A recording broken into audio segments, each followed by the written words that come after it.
Também, por exemplo, fomos mal em uma prova, tirou lá uma nota baixa, abaixo da média ou coisa assim. Aí era uma bronca danada, você sofria porque tinha uma bronca, porque você teve nota baixa e isso não é bom, o que você está fazendo? Eu te coloquei na escola para você aprender e você faz isso e tal, então você sofre aquela carga toda. Aí você tira 10, ou você tem aprovação exemplar, o primeiro da classe, os pais chegam a falar, o meu filho é muito bom, eu tenho orgulho dele e tal. Mas o valor que é dado para aquilo que a gente consegue, aquilo que a gente conquista, é menor do que o valor para quando a gente cai. Então o valor da nota negativa é muito maior do que o positivo. E muitas vezes a gente até chegou a ouvir, eu me lembro de na infância ter ouvido também, que assim, tirar nota boa é sua obrigação. O que não dá para aceitar é que você tire uma nota negativa. Né? Então, esse hábito que nos leva a pensar negativo já desde pequeno, isso veio desenvolvendo, né? Uma vez eu coloquei num artigo até uma citação de um amigo que eu estava conversando com ele sobre essa questão. Isso já há bastante tempo atrás, um homem psicólogo, ele dizia o seguinte: chega numa roda de amigos e a coisa é tão forte na valorização do sofrimento, que é outro aspecto que eu quero salientar, que é a valorização do sofrimento, né? Além do hábito de pensar negativo, a gente valoriza o sofrimento. Então, nessa linha da valorização do sofrimento, ele diz o seguinte: chega numa roda de amigos e você conta que hoje você está com uma dor de cabeça, que está esquisito, está muito ruim, está doendo agudo, não está bom, está doendo, né? E você vai ver, disse ele, que vão começar a contar casos, seus amigos vão começar a contar casos em que eles tiveram sofrimentos piores do que o seu. E aí fica o negócio de contar vantagem sobre o sofrimento, como se sofrer fosse uma grande vantagem. Conta a vantagem de não sofrer, que coisa mais esquisita, né? Isso é uma forma ainda também de se pensar negativo, né? Que é uma valorização do negativo, valorização do sofrimento. E é bonito chorar porque sofre. Se você chora de alegre, é um bobo alegre, imagina, para que chora? Né? Se você fica emotivo porque ganhou alguma coisa muito boa, diz assim, nossa, não chora, é feio, né? Se chorar porque está sofrendo, as pessoas dizem, olha só, que coisa boa, ele tem uma coragem de mostrar seu sofrimento. Como se valoriza o sofrimento, né? Também, quando a gente foi tão educado nessa coisa de valorizar o sofrimento, que quando a gente vai contar uma história em que eu venci, eu me propus um desafio, e eu comecei a lutar, e eu fui para a vitória, consegui vencer, o que eu conto não é os aspectos legais do processo todo para conseguir vencer, tive dificuldade, mas venci, depois apareceu outra coisa, mas eu venci de novo e tal.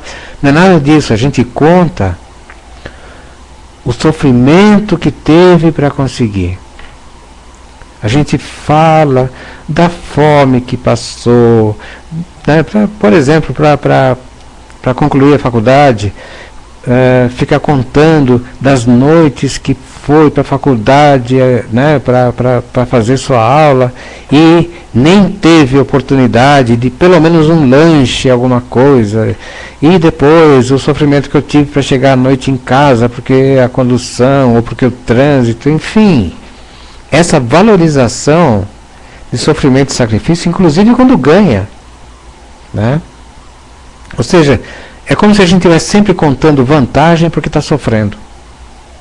O que, sem dúvida, é muito esquisito, né?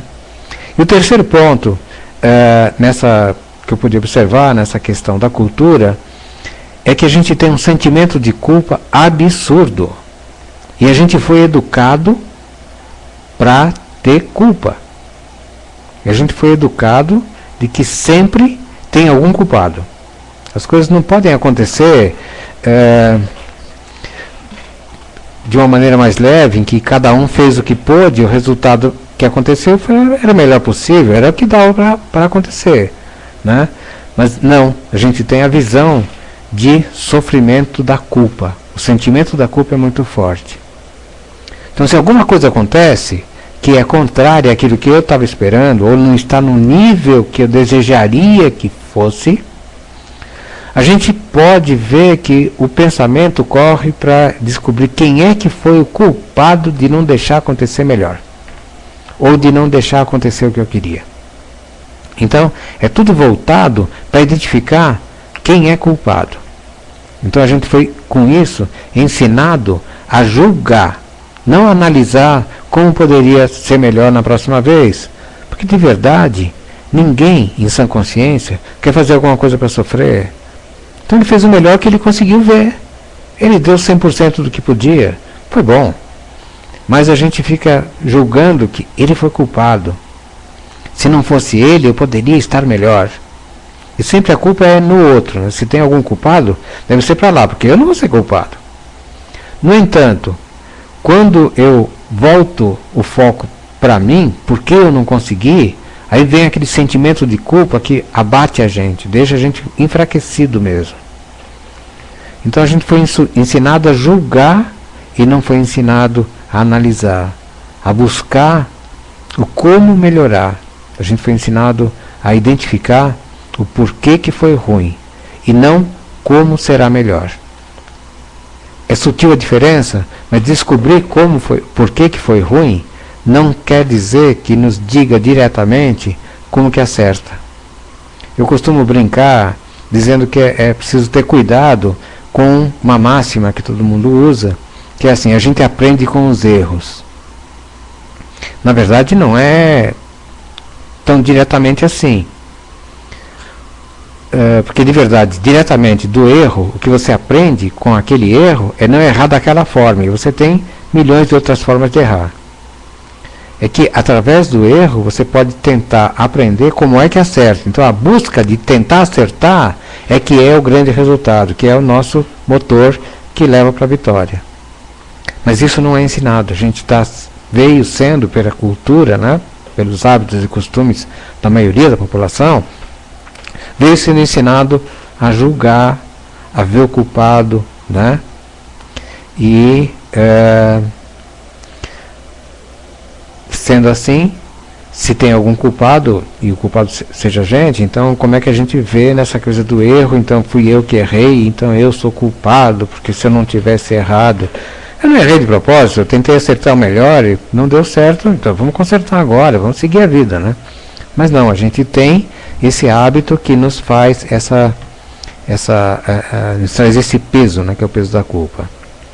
Um outro aspecto, que é o quarto aspecto que eu gostaria de salientar, é a tendência que a gente tem, e a gente foi educado também, a ser magoável, a ser coitadinho, a ser alguém que depende de outros para conseguir ser feliz. E não alguém que é responsável pela sua felicidade. Não alguém que é responsável pelas suas decisões e que podem levar para mais feliz ou não. Essa é uma tendência importante, né? A tendência a ser magoável, a ser ferido, a tendência, de certa forma, a ser coitadinho. E, além disso, com todos esses, como quinto aspecto, mas com um fechamento de todos esses outros que eu salientei, a gente tem a questão de que os pensamentos negativos nos levam a hábitos de tristeza e de sentimentos negativos também. Então, hábitos de tristeza e sentimentos negativos nos fazem energização negativa, nos faz entrar numa vibração negativa, numa linha de pensamento cada vez mais negativo, cada vez mais depressivo, cada vez mais provocador de uma grande tensão emocional. E até refletindo sobre o físico. Né? Isso, então, nos leva para hábitos de tristeza e sentimentos negativos, sentimentos de tristeza. Então, tudo isso acaba trazendo uma vida voltada para o curtir o sofrimento. Né? Além disso, tem um outro aspecto que eu aprendi, que é extremamente importante. As crenças. Tudo que a gente faz, a gente tem por trás coisas que a gente acredita que é verdade. Essas coisas ficam gravadas no nosso cérebro de tal forma que elas fazem parte do pensamento sem que a gente perceba. Elas atuam ao nível subconsciente do pensamento, né? Ao nível subconsciente do raciocínio. Então, essas crenças acabam influenciando a nossa forma de agir, a nossa forma de nos relacionarmos com a vida, relacionar com as pessoas e relacionar com qualquer fato ou acontecimento da vida, como é o caso das perdas que hoje estamos conversando. Então, por exemplo, crenças do tipo: o homem nasceu para sofrer. Veja só, eu não nasci para sofrer, eu nasci para ser feliz. Espera aí pouco, não é nada disso. Eu posso não estar conseguindo o máximo agora, mas eu nasci para ser, eu vou lá e vou conseguir. Ou então, o homem nasceu para pagar seus pecados. E é interessante, né? Quando a pessoa nasceu, é uma criancinha, nossa, é um anjinho, né? Nasceu, é um anjinho essa criança, tal. Se morreu jovem, criancinha, né? Assim, era um anjinho. Cresceu, ficou com 10, 15 anos, 20 anos, já virou pecador. Né? Já estava aí para sofrer mesmo. E é o mesmo cara que era anjinho poucos anos atrás, de repente vira o cara que nasceu para sofrer. Mas pera um pouco. Por que anjo tem que sofrer? Anjo não devia ter pecado, né? Não. Mas não, a gente, sem ter uma base lógica de raciocínio, na verdade, com essa crença, a gente acaba pensando coisas incongruentes como essas, né? A outra coisa é que, assim, sempre se fala do karma, né? Quando a gente conversa racionalmente, assim, não, existe karma positivo, que é a sorte da pessoa, mas também tem o karma negativo. Mas, quando as coisas estão em que a gente está falando de alguma coisa de sofrimento, a gente fala assim, é o karma. O karma dela é um karma pesado, né? Ninguém fala assim, nossa, é tão vitorioso e tem um karma leve, né? É muito bom o karma dele. Só se fala do karma quando você está olhando o lado negativo. Então a gente distorce, inclusive, conceitos que são mais amplos do que aquilo que a gente está definindo, né? Uma outra coisa muito interessante, eu perguntei para minha filha, para minha neta, uma vez que eu estava começando a escrever um livro sobre perdas, eu falei para ela, que frase você já andou vendo? Ela tem 7 anos. Que frase você já andou ouvindo das pessoas mais velhas, né, que você acha assim que está ligado com sofrimento e tal? Ela disse assim, eu já ouvi que minha vida é um inferno.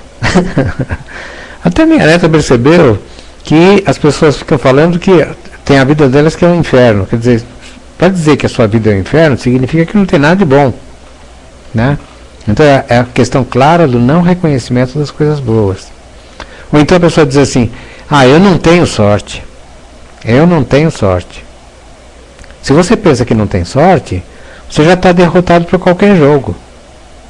Qualquer coisa que dependa um pouco de outros acontecimentos, você já entra derrotado, já não consegue ter o mesmo ânimo, não consegue ter o mesma briga e, portanto, o resultado não vem do jeito que